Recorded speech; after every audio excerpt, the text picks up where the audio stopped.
नमस्कार प्यारे विद्यार्थियों। अब इस वीडियो में हम हल करेंगे कक्षा 10 की गणित का अनुसवाल पेपर 2024 का सेट 1 का अगला खंड बा, जिसमें कि वर्णनात्मक प्रश्न दिए गए हैं। यानी इन प्रश्नों का आपको वर्णन जरूर करना होगा। ठीक है, इसके पहले बहुविकल्पी वाले बता चुके हैं। जैसा कि हमने पहले जब इसके भाग बना था उसमें कहा था कि अगला जो वीडियो आएगा यानी अगला अनुसवाल पेपर जो हल करवाएंगे उसमें हम आपको OMR शीट भी हल करवाते चलेंगे कि इस तरीके से करना है, किस तरीके से नहीं। हालांकि अभी इस वीडियो में वो उपलब्ध नहीं हो पाई है, तो उसके लिए इंतज़ार करिए। अगले वीडियो में हम उसको ज़रूर आपको हल करवाएंगे। लेकिन यहाँ पर हम देखेंगे ये वर्णन वाले प्रश्न, तो 21 नंबर से हल करना है। तो जैसे इसमें 21वें से कहा है सभी खंड हल कीजिए। ठीक, तो यानी आपको सारे के सारे खंड हल करना है। तो इसमें देखो 1 2 3 4 यानी घा अंगा 4 नंबर तक दिए होंगे और ये प्रत्येक सवाल 2 अंक का होगा और ये सभी जितने भी दिए होंगे हल करना है। तो देखेंगे कैसे हल करेंगे और किस तरीके से हम प्रश्न डालेंगे ताकि एग्जामिनर को अंकन करने में यानी कि मूल्यांकन करने में कठिनाई ना हो। तो इसके जो तरीके हैं उनको भी समझते चलिए किस तरीके से हमें प्रश्न डालना होगा। तो आज देखेंगे हमारे साथ। तो सवाल नंबर हम इसका पहला लेंगे यानी 21 का किस तरीके से लिखेंगे ये भी देखिए। कर एक घन का आयतन 1331 घन सेंटीमीटर। इसको हम पढ़ते हैं घन सेंटीमीटर, यानी सेंटीमीटर के बाद क्यूब लगा दिया ना, तो इसको घन सेंटीमीटर कह सकते हैं। ठीक है, घन सेंटीमीटर है। इसकी प्रत्येक भुजा ज्ञात कीजिए। यानी एक हमें घन का आयतन दे दिया, इसकी भुजा पूछी गई। तो चलिए हल करते हैं कैसे ज्ञात करेंगे। तो यहाँ पर हम इस तरीके से ऊपर डाल लेंगे खंड बा, और विवरणात्मक प्रश्न लिखें अथवा ना लिखें कोई ज़रूरी नहीं है। ठीक है, तो ये देखिए खंड बा हमने डाल दिया। और अब जो सवाल नंबर जैसे 21 है तो हम लिखेंगे यहीं पर प्रश्न संख्या 21 का नंबर यहाँ डाल लिया।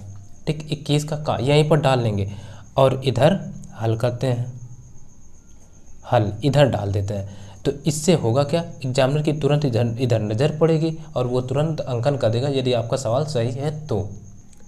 अब देखिए यहाँ पर क्या कह रहा है, एक घन का आयतन 1331 घन सेंटीमीटर, इसकी प्रत्येक भुजा ज्ञात कीजिए। यानी हमसे भुजा पूछी है तो हम भुजा ज्ञात करेंगे।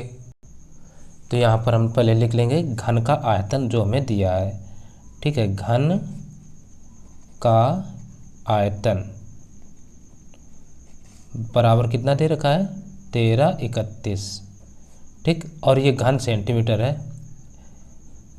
घन सेंटीमीटर, यानी हिंदी में पूरा लिख गया, कोई दिक्कत है, घन सेंटीमीटर दे दिया।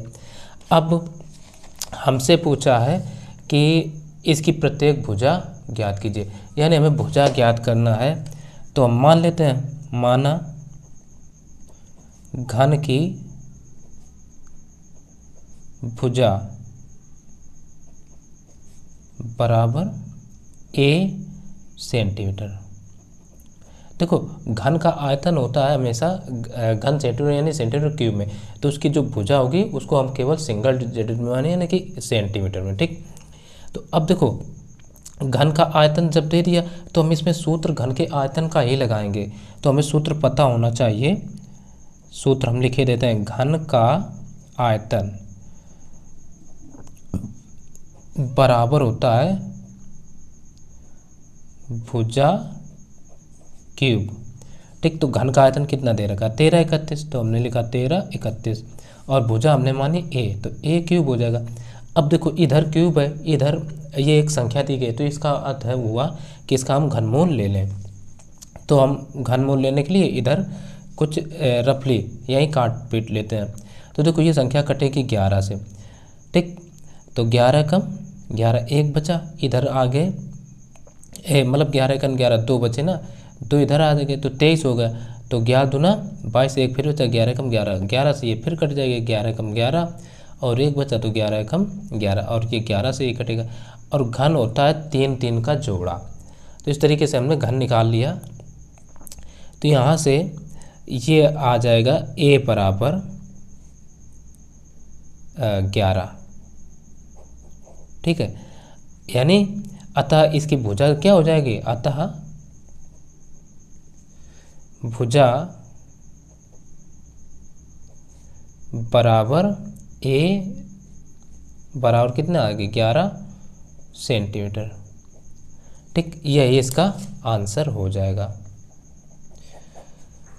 ठीक है, जहाँ आपको वैसा लगे स्किप कर सकते हैं। अब देखिए अगला जो सवाल है वो क्या कह रहा है, खा नंबर कह रहा है यदि द्विघात समीकरण x square plus 3x minus P बराबर 0 का एक मूल 2 है तो p का मान ज्ञात कीजिए। यहाँ पर हमें एक द्विघात समीकरण दे दिया, तो हम क्या करेंगे, इधर जो जगह है ये खाली, यहाँ हम सबसे पहले डालेंगे प्रश्न संख्या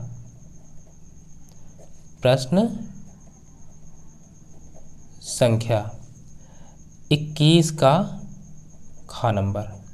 ठीक है, इस तरीके से डालेंगे। और ये जगह कितनी बची, मान लो जैसे इतनी जगह हमारी कॉपी में बची, तो इतनी जगह आपके कॉपी में भी बचे तो आप वहाँ अगला प्रश्न हल कर सकते हैं। ठीक है, तो यहाँ प्रश्न क्या कि इसका का डाल लिया। ठीक, अब सवाल को देखते हैं। तो समीकरण कह रहा है यदि द्विघात समीकरण x square plus 3x minus P बराबर 0 का एक मूल 2 है, यानी समीकरण जो दिए हैं वो हम लिख लेंगे। समीकरण हमें दे रखा है एक्स स्क्वायर प्लस का 3x और माइनस पी बराबर 0, और एक मूल बराबर अब यही दे रखा है एक मूल, यानी एक मूल को अल्फा मानना चाहो तो मान लो बराबर 2 है। ठीक, और p का मान जो है ना वो हमसे ज्ञात करना है, हल कर रहे हैं। ठीक, तो अब यहाँ हमें हल करने में, अब देखो क्या करेंगे, ये हमें समीकरण दिया, एक मूल पता है, एक मूल जो होता है ऐसी स्थिति में वो क्या होता है, यानी वो x का मान होता है। ठीक, तो हम क्या करेंगे, समीकरण में x बराबर कितना है 2 रखने पर यानी ये हल है एक प्रकार का, तो 2 रख दो तो ये हो जाएगा 2 का स्क्वायर प्लस 3 इंटू 2 और minus P is equal to 0, तो 2 का वर्ग हो जाएगा 4 प्लस 3 दूना 6 और minus P is equal to 0, तो 6 4 10 minus P is equal to 0, P को इधर भेज दो। ठीक है, तो यहाँ से सीधा करके हम लिखे देते हैं p बराबर 10, और यही इसका आंसर हो जाएगा। अब देख रहे हैं ये पन्ना हमारा भरा, अगले पेज पर अब हम चले जाएंगे। अब देखो अगला नंबर जो है गा कह रहे यदि कास थीटा बराबर 15/17 हो तो साइन थीटा का मान ज्ञात कीजिए, यानी हमें कास का मान दे रखा है। तो यहाँ पर अब हम लिखेंगे प्रश्न संख्या, इधर डाल रहे हैं प्रश्न संख्या, और ये है कौन सा 21 का, इधर देखिए 21 का ये गा नंबर है ना, तो 21 ऐसे और इधर ब्रैकेट में गा कर देते हैं, इधर करते हैं हल। हमें क्या दिया, कास थीटा बराबर 15/17, तो हम लिखेंगे कास थीटा बराबर 15/17, ये दे दिया, और हमें मान का एक ज्ञात करना है साइन का। तो अब देखो कास का पता है, तो यहीं से हम चाहें तो एक त्रिभुज बना लेते हैं। ठीक, या इस सूत्र के माध्यम से भी हम निकाल सकते हैं, तो सूत्र त्रिभुज से ज़्यादा आसान रहेगा। नाम दे दो ए बी सी। ठीक, अब देखो कास थीटा बराबर होता क्या, आधार बटे कर्ण होता है, ये सूत्र जरूर याद रखिए। तो इसका मतलब आधार क्या हो गया 15 और कर्ण हो गया 17, ये भुजा ज्ञात करना है। तो अब देखो इतनी चीज़ पता है, अब ये हमें पता है नहीं है, तो अब जब दो भुजाएं किसी भी समकोण त्रिभुज में पता हो तो पाइथागोरस प्रमेय लगा कर तीसरी भुजा निकाल लेते हैं। तो हम लिखेंगे सम कोण त्रिभुज ए बी सी में पाइथागोरस प्रमेय से, पाइथागोरस प्रमेय से। चलो पाइथागोरस प्रमेय लगाते हैं। पाइथागोरस प्रमेय क्या होती है? कर्ण का वर्ग, कर्ण का वर्ग बराबर लंब का वर्ग प्लस आधार का वर्ग। तो कर्ण क्या है? 17, तो 17 का स्क्वायर बराबर लंब क्या है पता नहीं है, AB स्क्वायर प्लस आधार क्या है BC स्क्वायर। तो 17 का स्क्वायर होता है 289 बराबर AB का मान चलो पता ही नहीं है, तो AB स्क्वायर प्लस BC है 15, 15 का वर्ग होता है 225, 225 को इधर ले आओ, तो 289 माइनस 225 बराबर AB स्क्वायर। ठीक, अब हम क्या करते हैं, इतने में घटाओ, 9 में 5 गए बचे 4, 8 में 2 गए बचे 6, ठीक, 2 में 2 गए 0 बराबर AB स्क्वायर। तो AB का मान यहाँ से सीधा करके लिख लें, तो AB बराबर कितना आ जाएगा 2 नहीं 8, सॉरी, क्योंकि 64 कितने का वर्ग होता है 8 का, और ये एक माप है और माप कभी ऋणात्मक होती नहीं है, इसलिए हम प्लस के ही 8 लिखेंगे न कि प्लस माइनस। ठीक है, अब यहाँ से हमसे मान का एक पूछा था साइन का, तब लगा दो साइन थीटा बराबर, ठीक है ना, क्योंकि देख लीजिए एक बार कहा है, तो साइन थीटा का मान ज्ञात कीजिए। तो साइन थीटा बराबर क्या होता है लंब बटे कर्ण। तो यहाँ पर लंब क्या हो जाएगा, ये आ गई 8, बुझा 8 आ गई, तो ये हो जाएगा 8 बटे कर्ण मतलब 17, और यही सवाल का आंसर हो जाएगा। अब यहाँ देखिए, अब यहाँ ये थोड़ी जगह बची है इतनी, और सवाल है ये हमें लगता है कुछ बड़ा टाइप का, ये देख सकते हैं निम्नलिखित सारणी का माध्य ज्ञात कीजिए, तो इसलिए इस सवाल को यहाँ हम नहीं हल करेंगे, अगले पृष्ठ पर हल करेंगे। तो ऐसा आप भी जगह कम बच रही है ना, तो अगले पृष्ठ पर हल कर लीजिए। अब यहाँ देखिए अगला यानी घ नंबर, उसमें क्या कहता क्या है, कह निम्नलिखित बारंबारता सारणी का माध्य ज्ञात कीजिए। तो एक बात समझिए, चाहे वो माध्य कहे और कहे चाहे समांतर माध्य, आपको समांतर माध्य निकालना है, औसत भी कह देता तो भी चलता। ठीक है, तो देखो इसमें हमें दिए एक कॉलम में ये मतलब एक रो में वर्ग अंतराल और दूसरे में बारंबारता। तो सबसे पहले ये जो सवाल है यानी ये सारणी को इसमें इस तरीके से बनी है, आपको हल करने के लिए कुछ ऐसे बना लेना है, ठीक, इस तरीके से तो हमने बना रखी है। अब यहाँ पर हमसे पूछा क्या गया है वो समझिए, समांतर माध्य ज्ञात करना है। समांतर माध्य ज्ञात करने के लिए सबसे पहले इस तरीके से वर्ग अंतराल और बारंबारता हमने एज इट इज लिख ली। अब अगला एक कॉलम और बनाएंगे, उसमें लिख लेंगे मध्य मान, ठीक है, ये मध्य मान हो गया। अब मध्य मान कैसे निकलेगा ये समझिए। सबसे पहले जैसे ये क्या है 0 से 2 है, इसका मतलब है 0 और 2 के बीच में क्या आएगा, वो आएगा 1, ठीक है ना, या इन दोनों सीमाओं को जोड़ करके 2 से डिवाइड कर दो तो मध्य मान आ जाएगा। तो 0 और 2 को जोड़ेंगे तो 1 आएगा, फिर 2 और 4 इनको ऐड करोगे 6 आएगा, 6 को 2 से डिवाइड करो 3 आएगा, या तो 2 और 3 4 के बीच में क्या आएगा 3 है तो आएगा 3, अच्छा 4 6 के बीच में 5, अब सबके बीच का अंतर 2 2 आ रहा है ना, तो 2 जोड़ते चले जाओ 7 और यहाँ 9 हो सकता है, मध्य मान आ गया। अब एक चीज़ समझो, यहाँ हम देखो पेन बदल के इसलिए लिख रहे हैं ताकि आपको समझ में आए। तो बारंबारता को हम f मानते हैं, इसको फ्रीक्वेंसी कहते हैं, इसलिए f, और इसको x मान लिया, ठीक है x। अब अगला जो कॉलम बनेगा ना वो बनेगा हमारा f इंटू एक्स का।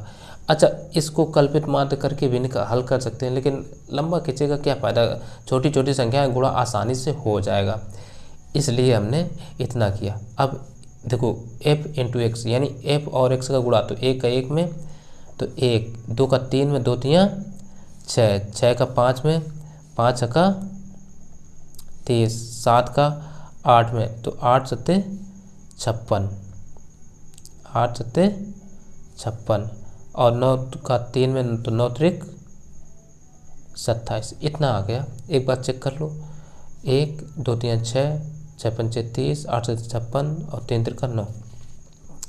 अब इन सबको ऐड कर लेंगे, तो जब ऐड करेंगे तो ये आएगा, इसको हम लिखेंगे सिग्मा ऐसे, तो सिग्मा इसको एफ इंटू एक्स, तो सिग्मा एफ एक्स बराबर हम इसको टोटल कर लेते हैं, तो ये टोटल करने पर आया हमारा 120। ठीक, और सिग्मा एफ को भी जोड़ लो, यानी सिग्मा एफ इसको भी ऐड करेंगे तो ये 20 आ जाएगा। ठीक है ना।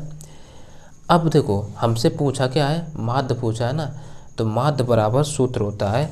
अब सवाल में देख सकते हैं क्या पूछा है भाई, कहा है माध्य ज्ञात कीजिए, तो माध्य बराबर सूत्र होता है, माध्य या समांतर माध्य एक ही चीज़ है, तो यहाँ माध्य का है तो माध्य कहेंगे, तो माध्य बराबर सूत्र हो जाएगा। क्योंकि अब देखो हमने कल्पित माध्य करके तो निकाला नहीं है, केवल एफ एक्स निकाल लिया, तो इसमें ए का कोई रोल नहीं होगा, तो सीधे समांतर माध्य बराबर सूत्र हो जाएगा हमारा सिग्मा एफ एक्स अपान सिग्मा एफ। तो इनका मान रख दो, सिग्मा एफ का मान है 120 और ये है केवल 20, तो 20 से कम 20, 20 छक्का 120, तो ये माध्य बराबर जो आ गया हमारा केवल 6, और यही इस सवाल का आंसर हो गया।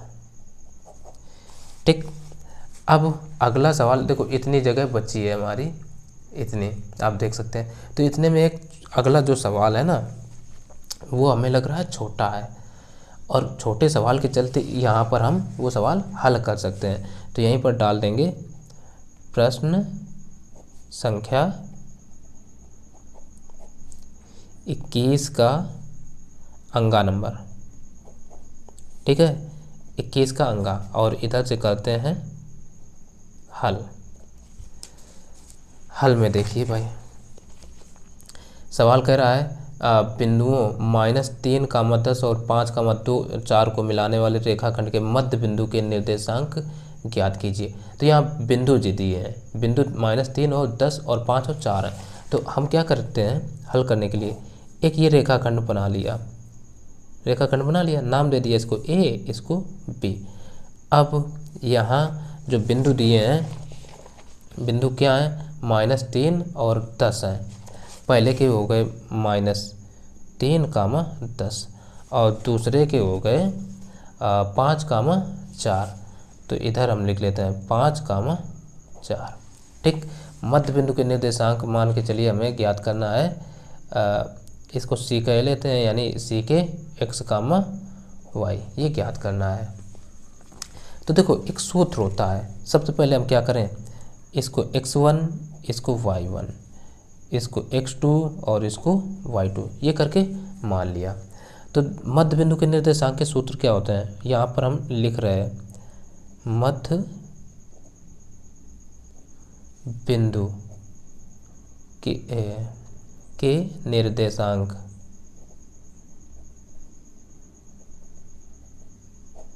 बराबर सूत्र होता है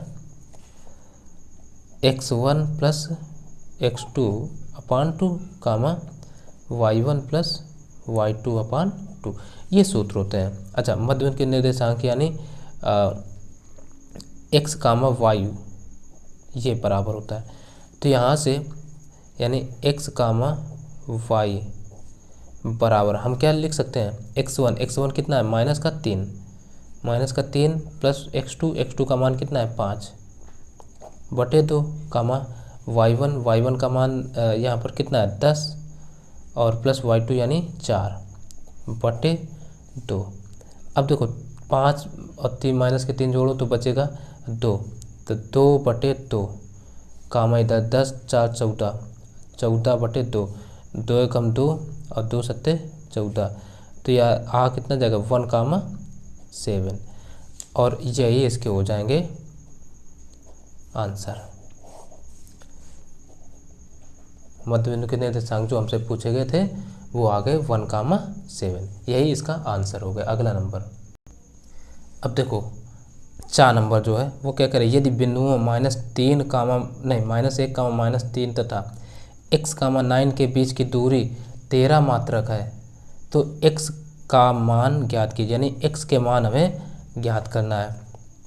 सवाल अच्छा है, यहाँ पर हमें करिए यदि बिंदु दे दिए, तो जब भी बिंदु दे दे, और ऐसे सवाल 1, 2 नंबर में ही आते हैं, तो यहाँ पर क्या करना है, एक रेखाखंड खींच लो। मान लो ये निर्देशांक ज्यामिति से ये सवाल पूछा गया, तो यहाँ पर कहा है बिंदुओं -1 कामा -3, तो इसको हम a, इसको b मान लिए और इसको -1 कामा इसको -3 कह दिया। और अगले x कामा 9 है, यानी इसके हैं x कामा 9। और क्या कहा है, फिर कहा है को मिलाने वाले रेखाखंड के बीच की दूरी 13 मात्रक है, यानी ये दूरी जो है हमें दे दिया 13 मात्रक। तो x का मान ज्ञात कीजिए, यानी ये x जो है ये ज्ञात करना है। ठीक, तो अब देखो यहाँ पर जब हमें दे दिया ये बिंदु और बीच की दूरी, तो बीच की दूरी का ही सूत्र लगेगा। तो पहले सूत्र लगाने से पहले इनको हम x1, इसको y1, इसको x2 और इसको y2 करके मान लिया। अब लगा दो सूत्र। तो देखो बीच की दूरी यानी दो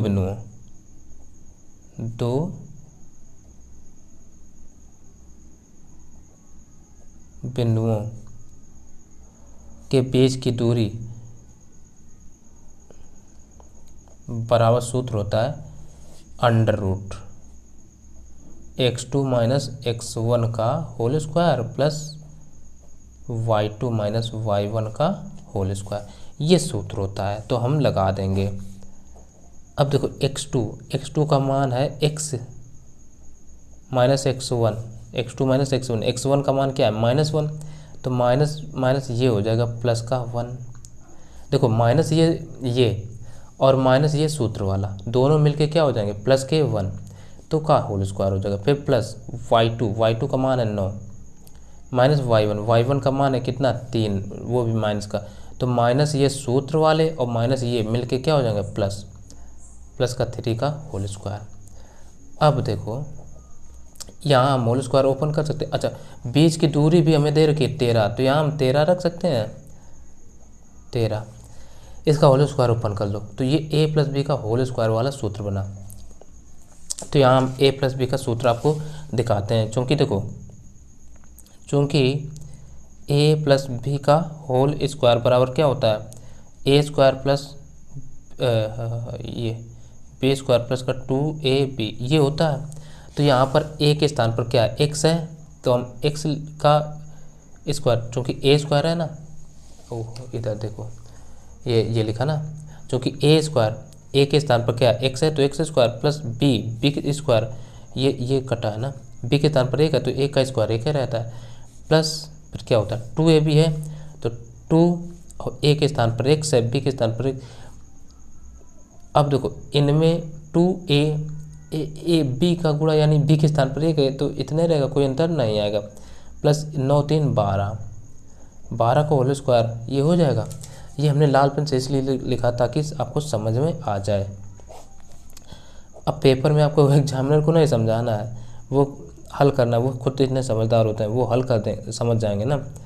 तो एक्स स्क्वायर प्लस का देखो 1 1 2 2x प्लस 12 पर आम 144 और प्लस का 1 ये बाद में लिखते, कोई दिक्कत नहीं, जोड़ के लिखना था। अब ये 13 के बराबर चल रहा है। अब क्या करो, दोनों पक्षों का कर दो वर्ग, क्योंकि इसका अंडर रूट हटाना है तब ये हल निकाल पाएंगे। तो हम लिखेंगे दोनों पक्षों का वर्ग करने पर, तो जब भी अंडर रूट लगाओ तो उसको हटाने के लिए वर्ग ही करना पड़ता है। तो 13 13 हम 169 बराबर इसका वो अंडर रूट हट जाएगा, तो आएगा कितना x square plus 2x plus का 144 1 45 145, इसको इधर भेज दो, तो ये आ जाएगा हमारा एक्स स्क्वायर प्लस का 2x, इसी को इधर लिए आ रहे, इसी को इधर ले ला रहे। तो अब देखो प्लस के 145 इधर आएगा तो हो जाएगा माइनस का 169 और इधर बचेगा क्या 0। अब एक्स स्क्वायर प्लस का 2x घटा दो, 9 में 5 गए बचे 4, 6 में 4 गए बचे 2 और माइनस के एक में गया 0। ठीक, अब यहाँ पर का मतलब है कि 24 कैसे गुणन हो, तो जोड़ने नहीं घटाने पर इस चिन्ह से हम पहचानते हैं, जोड़ने पर बात चले या घटाने पर।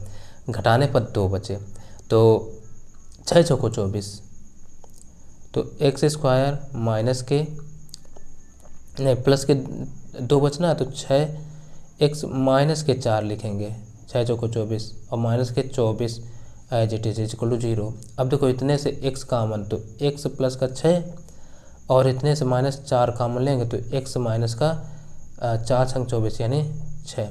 अच्छा, माइनस कामन लिया तो ये हो जाएगा प्लस बराबर 0। यहाँ से x प्लस 6 एक ब्रैकेट में, एक में आ जाएगा x minus 4 is equal to 0।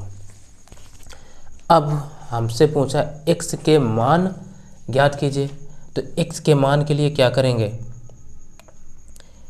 x plus 6 is equal to 0 या x माइनस 4 बराबर 0, यानी दोनों के बराबर हम 0 कर लेंगे। तो यहाँ से x बराबर क्या, एक तो माइनस 6 आ जाएगा, दूसरा आ जाएगा x इज इक्वल टू 4।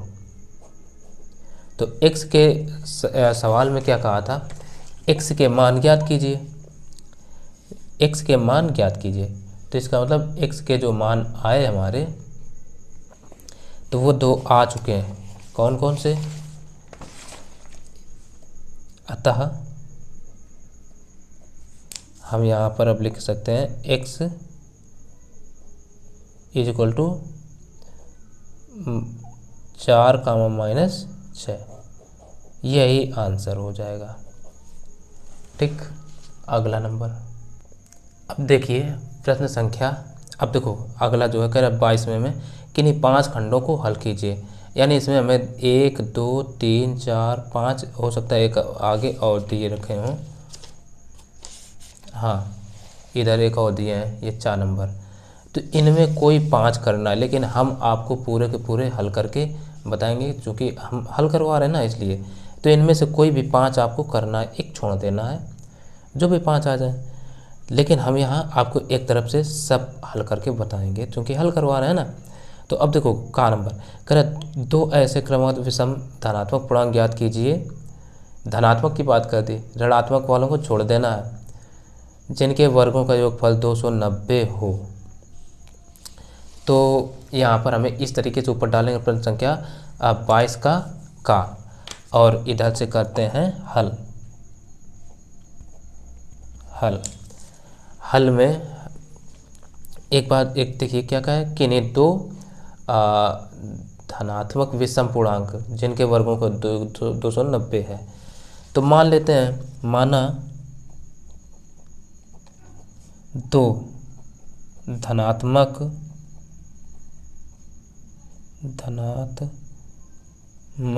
विषम पूर्णांक बराबर, एक तो x, दूसरा मान लिया x प्लस 2। अच्छा, x और x प्लस 2 एक को माना, तो ये हम आपको एग्जाम्पल के तौर पर दिखा सकते हैं।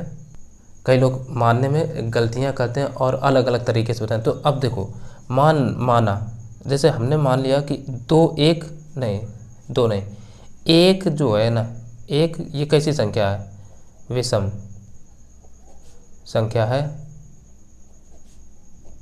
ठीक, यानी x बराबर हमने 1 माना, एक कैसी, एक विषम संख्या है। अब जब x में हम क्या करेंगे, 2 करेंगे ना, ठीक, तभी तो 1 प्लस 2 बराबर 3 आएगा, जो कि अगली एक विषम संख्या होगी।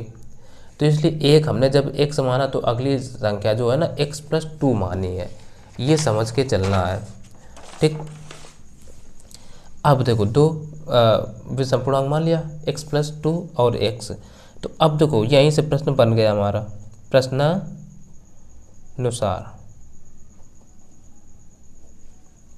प्रश्न क्या कहता है। तो एक बात देख लो, कह रहा है 2 ऐसे क्रमागत विषम धनात्मक पूर्णांक जिनके वर्गों का योग 290 है। तो अब वर्गों का योग की बात करिए, यानी कि x square plus x plus 2 का होल स्क्वायर बराबर कितना है 290। अब बस इनका होल स्क्वायर ओपन कर दो तो ये एक्स स्क्वायर प्लस इसका ए प्लस बी का होल स्क्वायर वाला सूत्र लगेगा। तो होता है सूत्र ए स्क्वायर प्लस बी के स्थान पर 2 है। तो सूत्र एक बार हम दिखाई देते हैं। तो यहाँ पर देखो हमने सूत्र अब लिखा, चूँकि ए प्लस बी का होल स्क्वायर बराबर क्या होता है A square plus B square plus 2ab। तो वही काम यहाँ हो रहा है। तो इसका होल स्क्वायर खोलेंगे तो ए के स्थान पर क्या है एक्स, तो एक्स स्क्वायर और ये वाला एक्स तो हमने ये पहले लिख लिया X square plus B square, B के स्थान पर कितना है 2 का वर्ग होता है 4 प्लस 2ab।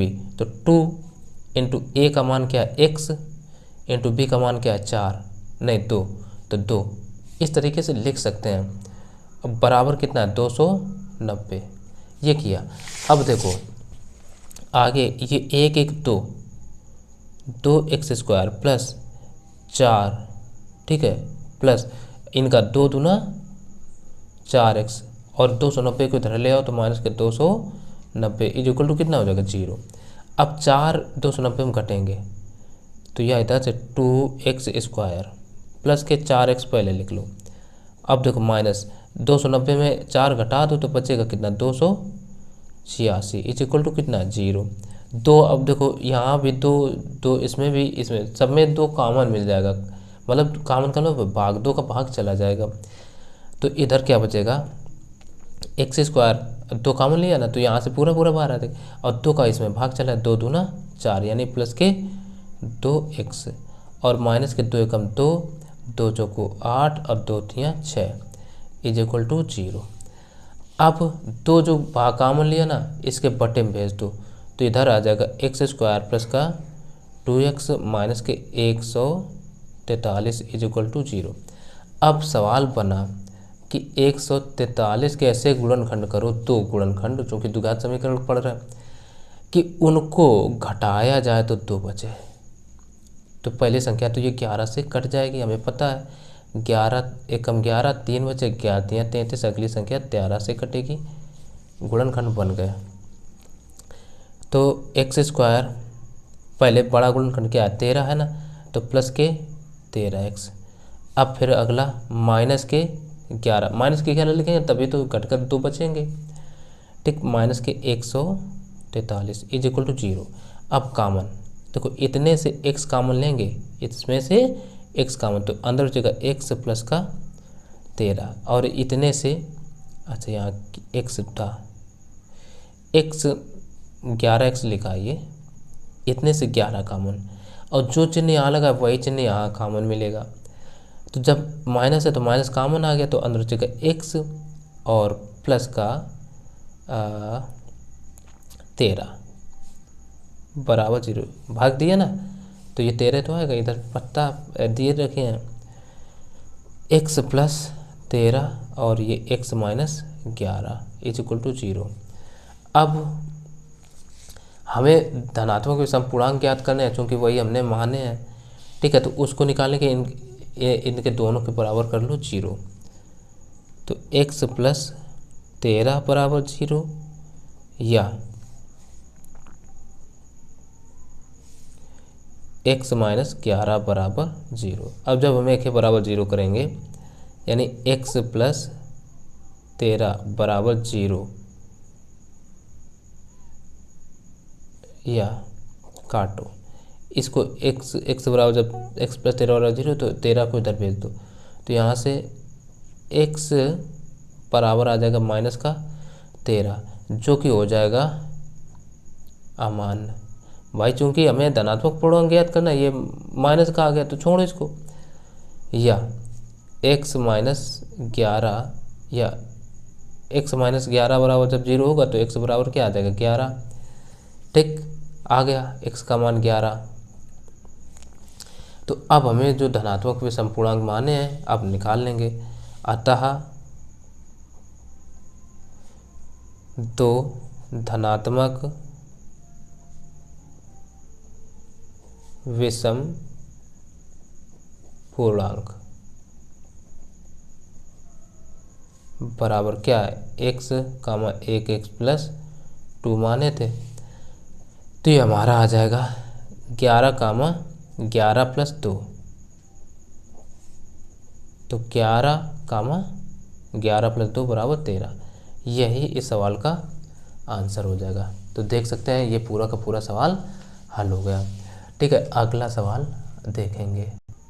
अब देखो अगला यानी 22 का खा नंबर जो है वो क्या कहता है, कह रहा सिद्ध कीजिए कि दो संकेंद्रीय वृत्तों में बड़े वृत्त की जीवा जो छोटे वृत्त को स्पर्श करती है स्पर्श बिंदु पर समद्विभाजित होती है।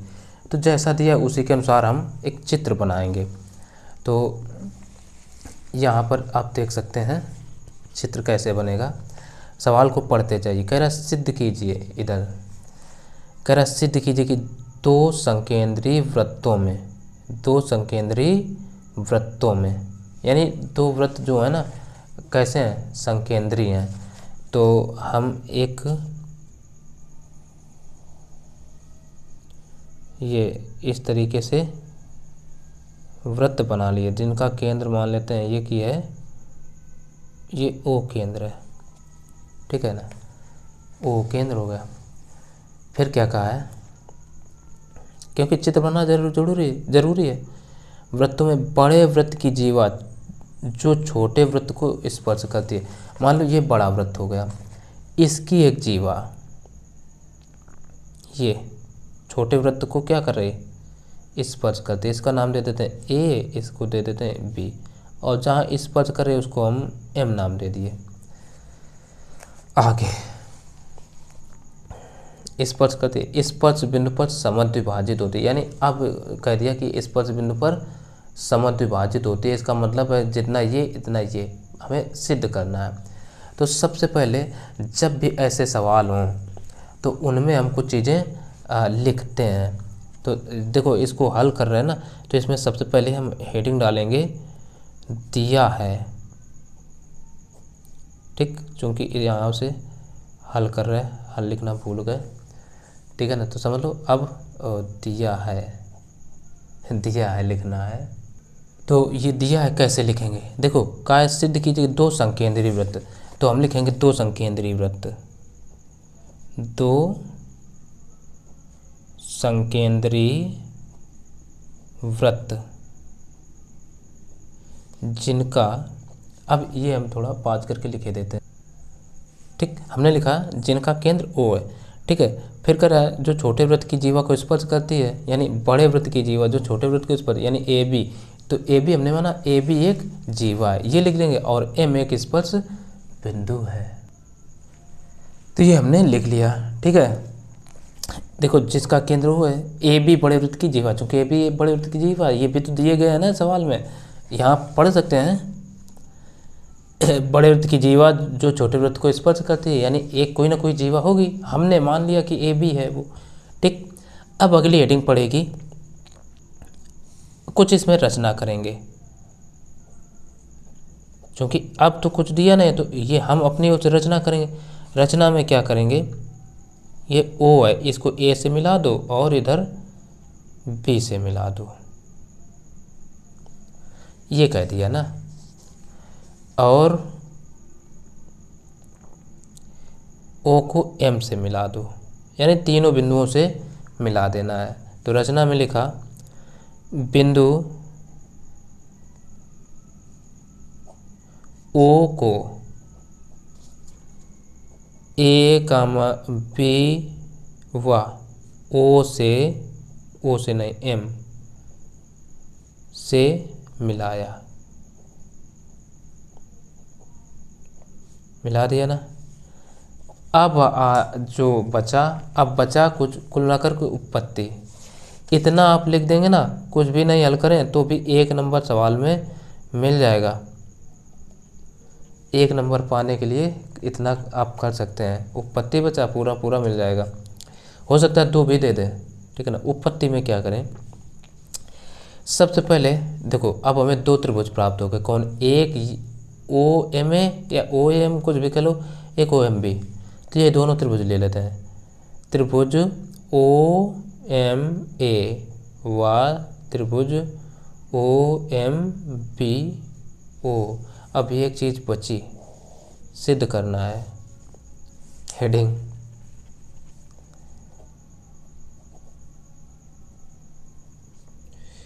सिद्ध करना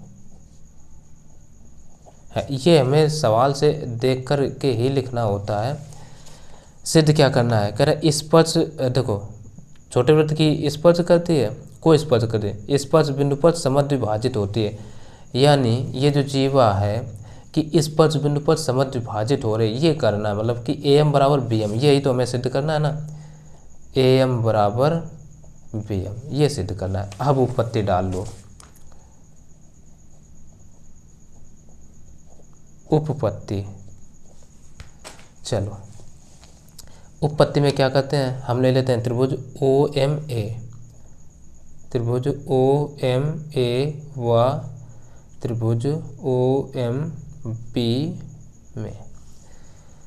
अब देखेंगे, देखो ओ एम बराबर ओ एम होगा कि नहीं होगा, ओ एम बराबर ओ एम, क्यों, उभयनिष्ठ है, यानी कि हम अंग्रेजी में इसको कॉमन लिख सकते हैं। अच्छा ओ ए बराबर ओ बी, ये भी तो होगा, ओ ए बराबर ओ बी, ये क्यों, एक ही वृत्त की त्रिज्या है, एक ही वृत्त की त्रिज्या है, ठीक है। जब एक ही वृत्त की त्रिज्या तो बराबर होंगे।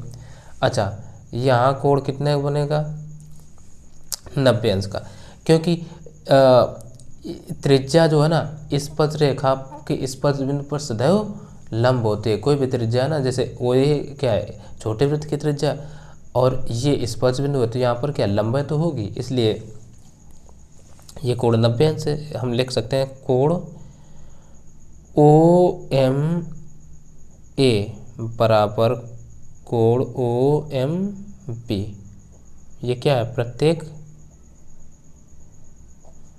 90 अंश का।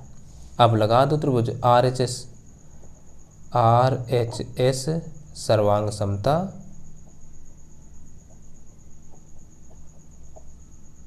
से। अच्छा ये आर एच सर्वांग समता नियम होता क्या है, यदि किसी भी दो त्रिभुज में, ठीक है, जैसे एक त्रिभुज ये हुआ एक ये हुआ, दो भुजाएं कोई भी, चाहे ये क्यों ना बराबर होते हैं, ठीक है, कोई भी दो भुजाएं यदि बराबर हैं और एक कोण 20 का 90 अंश का है, ठीक है, तो वो आर एच एस मतलब एक कर्ण और इनमें से कोई दो भुजा, ये होता है। मतलब जैसे ये कर्ण हो गया और कर्ण में चाहे ये भुजा हो चाहे ये भुजा, ये आपस में बराबर हों, तो वो उसमें सर्वांग समता हम लगा देते हैं आर एच एस। तो इसमें देखो कर्ण हमें बराबर मिला और ये कॉमन वाली भुजा बराबर मिली और ये कोण 90 अंश का एक मिल गया, तो आर एच एस नियम लगाएंगे सर्वांग समता से। त्रिभुज कौन सा था, ओ एम ए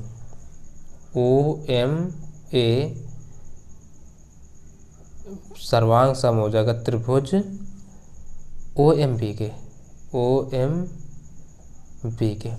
अब ये जब सर्वांग सम हो गए तो यहाँ से ए एम बराबर, भाई सर्वांग सम हो गए तो ए एम बराबर बी एम हो जाएगा कि नहीं, तो हम लिख सकते हैं ए एम, इसलिए ए एम बराबर बी एम। अब क्यों, कारण हम दे देना है by C P C T. अच्छा सी पी सी टी का मतलब क्या होता है, congruent part of corresponding triangle, ठीक है, ठीक, तो इसलिए हम लिख सकते हैं ए एम बराबर बी एम, और यही प्रूव करना था, जो कि अब हम प्रूव हो चुका है, प्रूव्ड। आगे का सवाल अगला देखेंगे। अब देखो अगला नंबर या गा नंबर जो है वो क्या कहता है, कह रहा चित्र में यदि एल एम समांतर सी बी और एल एन समांतर सी डी हो तो सिद्ध कीजिए कि A M upon B M बराबर ए एन अपान डी एन। तो सबसे पहले एक ये हम जो चित्र दिया है चित्र बना लेते हैं। अब चित्र में कहा है दिया है एल एम समांतर बी सी, तो अब हम एक हेडिंग डाल करके लिख लेंगे दिया है, सबसे पहला काम दिया है, क्या दिया है, अब देखिए का एल एम समांतर बी सी बी, तो सबसे पहले एल एम समांतर सी बी। इसके अलावा क्या दिया है, कह रहा एल एन समांतर सी डी, तो ये भी लिख लो एल एन समांतर सी डी, है ना। फिर कह रहा तो सिद्ध कीजिए, अब अगली हेडिंग सिद्ध करना है, यही डालेंगे, सिद्ध करना है। क्या सिद्ध करना है, ये देखो, कह रहा A M upon B M, A M upon B M is equal to, और क्या दे रखे हैं, ए एन अपान डी एन, ए एन अपान डी एन, ये सिद्ध करना है। तो चलो हल कर लेते हैं। हल, अब देखो ये भी सवाल 4 नंबर का है, हल करना आसान है। तो सबसे पहले हम देखेंगे, चूँकि हमें क्या दे रखा है, एल एम समांतर सी बी, यानी एल एम समांतर सी बी ये समांतर है, एल एम और सी बी ये समांतर है। तो जब समांतर है तो इसमें हम थेल्स प्रमेय लगा सकते हैं, है ना भाई। जब एल एम और सी बी समांतर हैं तो थेल्स प्रमेय से हो जाएगा, चूँकि हम लिखेंगे ना एल एम समांतर सी बी, इसलिए थेल्स प्रमेय लगा लेंगे और कुछ नहीं, ठीक। तो इसलिए अब देखो, जब भाई ये समांतर है, थेल्स प्रमेय लगाएंगे, तो थेल्स प्रमेय में होता क्या है, जैसे एक बार ये भी देख लो, A M upon B M, तो ये वाला भाग जो है A M upon B M बराबर होगा ए एल अपान सी एल के, सी एल या एल सी कुछ भी लिख सकते हैं, ठीक है।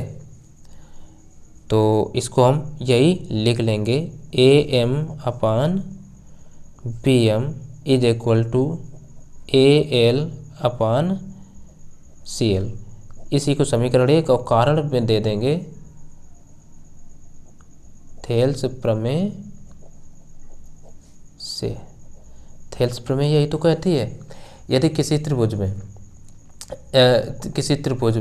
कोई भी त्रिभुज हो, उसमें कोई एक भुजा है, उसके समांतर कोई एक रेखाखंड खींचा गया है, तो वो रेखाखंड है ना जो उन दो भुजाओं को, शेष दो भुजाओं को समान अनुपात में विभाजित करता है। तो अगर हम इस त्रिभुज में देखें तो ये वाला रेखाखंड इसके समांतर है, तो इसके और इसका अनुपात समान होगा, यानी बराबर होगा, ठीक। इसी प्रकार से हमें ये भी दे रखा है, तथा क्या एल एन समांतर क्या है सी डी, ये, इसलिए ये क्या हो जाएगा, इसमें भी ए एन अपान डी एन या एन डी कुछ भी लिख लो, डी एन बराबर, ये भी तो ए एल अपान सी एल के होगा, ए एल अपान सी एल के। समीकरण 2 हो गया, कारण वही थेल्स प्रमेय वाला रहेगा, थेल्स प्रमेय से। अब देखो समीकरण 1 और 2 से, समीकरण 1 व 2 से, 1 व 2 से क्या होगा, बाएं पक्ष दोनों के बराबर है, मतलब दाएं पक्ष दोनों के बराबर है, तो आपस में ये और ये बराबर हो जाएंगे ना। तो हम लिख सकते हैं A M upon B M is equal to A N अपान टी एन, और यही तो हमें प्रूव करना था, जो कि प्रूव हो गया, प्रूव्ड। तो फिर इस वीडियो में यहीं तक, आगे के जो सवाल हैं वो हम अगले वीडियो में बताएंगे, क्योंकि वीडियो काफ़ी बड़ा हो जाएगा, लंबा खिंच जाएगा, ठीक है। तो ज़्यादा लंबा ना खींचे, इसलिए हम इस वीडियो को यहीं पर समाप्त कर दें। अगले जो सवाल बचे हैं ना, अगले वीडियो में हम बता देंगे। तो चलिए मिलते हैं फिर अगले वीडियो में, तब तक के लिए नमस्कार।